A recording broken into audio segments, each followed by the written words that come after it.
A casino marker in Nevada is treated as a check.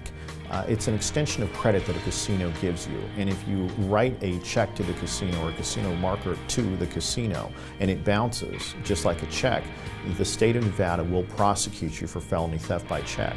If you're arrested in another state, they will bring you in a prison bus in prison garb down to Las Vegas and prosecute you.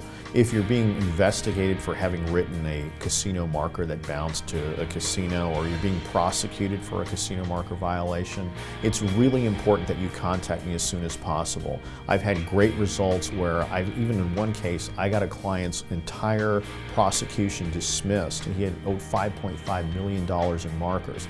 While I can't guarantee a certain result, I can tell you that I am very aggressive and I have a great history of fighting for my clients and getting great results for my clients in casino marker prosecutions.